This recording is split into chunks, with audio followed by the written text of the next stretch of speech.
You are here with a core family. Stay with us. Some moment change everything. This is how the story starts. My name is Clara, and I'll never forget that night. The restaurant glowed with chandeliers, laughter bouncing off marble walls. Waiters circled with champagne flutes, while cameras flashed on my sister. Kate was radiant, of course, draped in silk, dripping with praise. Then Mom rose, glass in hand, eyes sparkling with pride. "To Kate," she declared, "the daughter I'm truly proud of." Applause erupted, forks clinking, relatives beaming at the golden child. I sat frozen, my smile carved thin, hands trembling under the table. When dessert arrived, a waiter slid a leather folder toward me.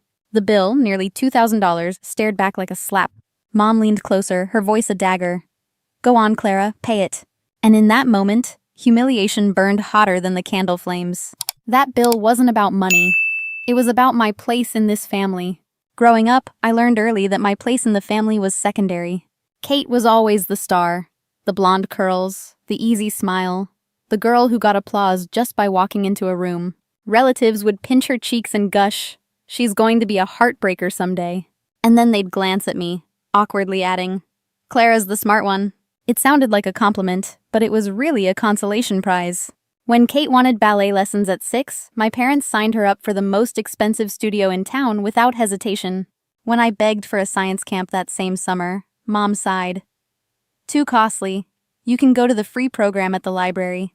Her first recital dress cost more than my entire back-to-school wardrobe. Meanwhile, I wore hand-me-downs, my hems crooked from learning to sew them myself. The pattern never changed. When Kate needed a new dress for every school dance, she got it. When I needed textbooks for advanced math classes, I was told to borrow or buy used. She spent her afternoons rehearsing. I spent mine bagging groceries to pay for a graphing calculator. She was praised for being busy with activities. I was told to be responsible and pick up shifts. College only deepened the divide. Kate's tuition was fully covered, her apartment paid, and a monthly allowance wired like clockwork. I lived in a cramped apartment with 3 roommates, working nights in a care facility to afford ramen dinners. She majored in communications, floating from party to party, posting photos in designer clothes. I studied nursing, pulling 80-hour weeks, yet my achievements barely drew a nod. Whenever I questioned the imbalance, my parents shut me down. Dad would mutter, "Different kids, different needs." Mom would say with that cutting sigh, "Clara, don't be jealous. It's not attractive." But it wasn't jealousy. It was exhaustion. The exhaustion of being invisible while giving everything. Of watching one sister celebrated for simply existing, while I had to fight for scraps of acknowledgement. That night at the restaurant, when Mom raised her glass, all that quiet unfairness boiled over into humiliation I could no longer swallow. Adulthood was supposed to free me from the shadow. I thought moving out, paying my own bills, building my own life would balance the scales. But favoritism has a long reach. When I graduated nursing school, I sent photos of me in my cap and gown. My parents didn't come. They were busy driving Kate to Los Angeles for a brand collaboration shoot. Dad texted a flat congrats. Meanwhile, Mom posted on Facebook, "So proud of Kate chasing her dreams." The message was clear. My steady path was invisible. Her glittery chaos was worthy of applause. I rented a small 1-bedroom in Chicago, furnished with secondhand finds and the plants I tended on my balcony. Every item in that apartment was mine, bought with paychecks from 12-hour shifts. I built a quiet pride from survival. My scrubs, my patient thank yous, my financial independence, those were my trophies.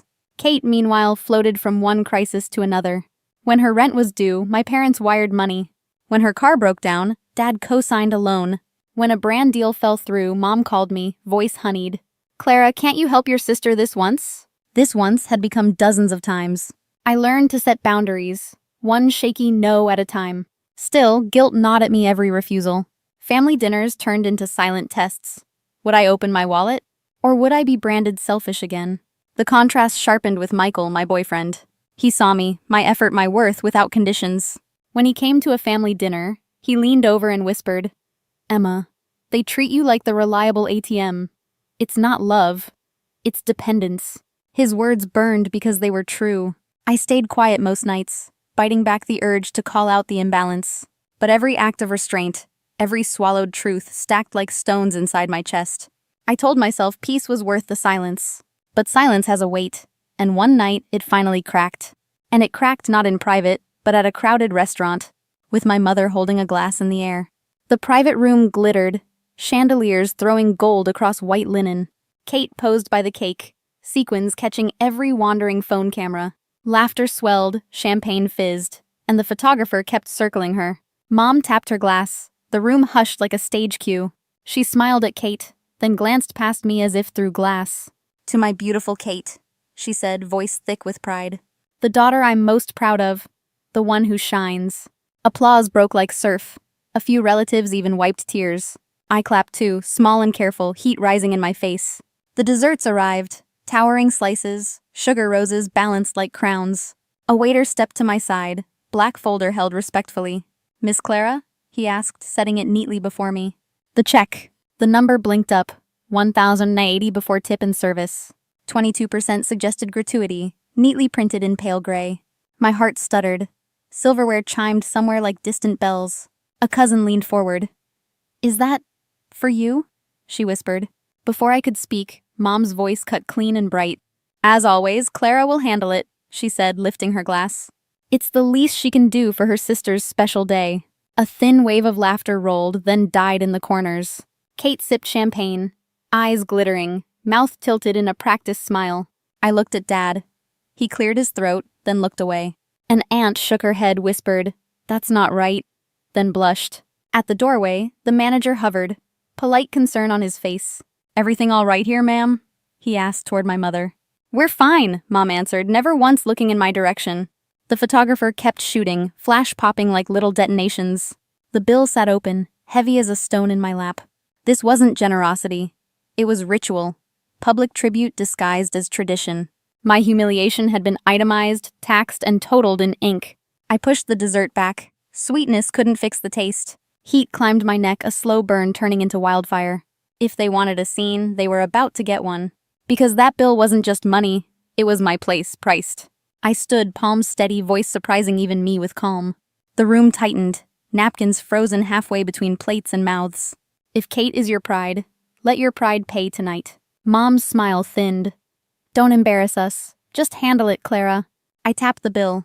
"This isn't tradition. It's humiliation. Weaponized. I won't fund my own erasure. Not anymore. Not tonight." Dad cleared his throat. "Sweetheart, don't make a scene over money. This isn't money. It's math. Years of subtraction from me alone. Add up the dresses, lessons, allowances, rescues. Then compare receipts yourself." Kate lowered her glass, eyes glittering. "Why are you being cruel? Asking for fairness isn't cruelty. Paying to be diminished is abuse." Mom's chair scraped. "We raised you. You owe this family respect. Respect goes both ways. Tonight, mine arrived itemized and assigned publicly." The manager hovered again. "Would you like separate checks instead?" Mom waved him off. "She'll pay. We're celebrating our star tonight." I took my wallet, laid cash for my seltzer, tip, and tax. "This covers what I ordered, and a generous gratuity for service." I closed the folder, slid it gently toward my mother instead. A cousin whispered, "Good for her," before staring hard at bread. Kate's smile faltered. "You're ruining my night. It's my birthday. Be gracious." "Your night was built on me. That's the actual problem for years." Dad tried again. "Let's talk calmly. Don't escalate this, please, tonight." Calm meant silence. Silence kept me paying, nodding, disappearing for years. I turned to Kate. "You're talented, but talent isn't entitlement either.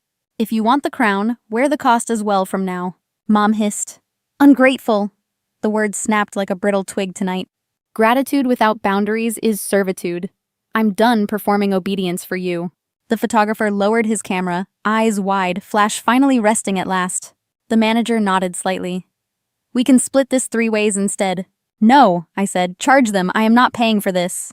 "Or," I added, "run the card labeled Family Pride, please, for once." A few relatives snorted, then hid behind napkins and glasses quickly. Kate whispered, "Clara, please, don't do this here, not now, to me." "I am doing this here because you did it publicly to me." I breathed, steadying the shake that wanted to betray me out loud. "Here's what change is effective immediately," I said, clear, measured, and final tonight. No more surprise bills. No more secondhand love. No exceptions from me. Respect is the price of admission. Without it, doors close for good. I set the folder upright, like a tiny headstone waiting for them. Then I turned, walked past the cake, and kept walking straight out.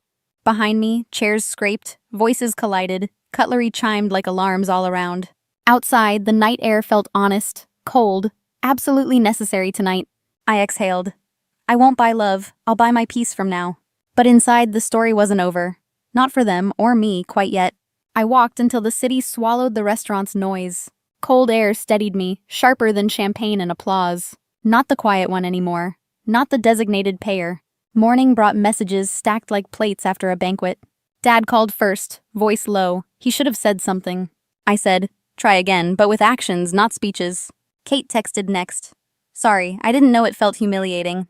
I answered, then learn. Pride that costs others isn't worth celebrating. Mom sent silence, then a single line. You embarrassed me. Respect is the price of admission. Guilt is no currency. I booked therapy, circled sessions like stitches closing a wound. Truthfully, I was learning the difference between lonely and peaceful. Weeks passed. Boundaries stayed. Invitations arrived with careful wording. I replied kindly, clearly. I'll come if terms are respectful. No surprise bills, no public digs, no golden child performances. If those conditions cracked, I would stand up and leave. Dad met me for coffee, hands folded, apology steady. I believed him because he asked how to change. Start by noticing, I said, then say something out loud. Kate visited without cameras, hair undone, voice softer than usual. She admitted the spotlight hid costs she never had to pay. We planned smaller birthdays, shared receipts, split checks without dramatics. Mom hovered at the edge, orbiting her habits like gravity. Maybe she'll step closer. Maybe she won't. I can wait. My life isn't a payment plan for someone else's narrative. If you've lived under favoritism disguised as love, I see you. You can love family and still refuse unfair terms. Boundaries aren't revenge. They're instructions for healthy relationships. Have you faced this? Tell me in the comments below. If you've been through it, you're not alone, ever. Subscribe for more true stories of courage, boundaries, and becoming.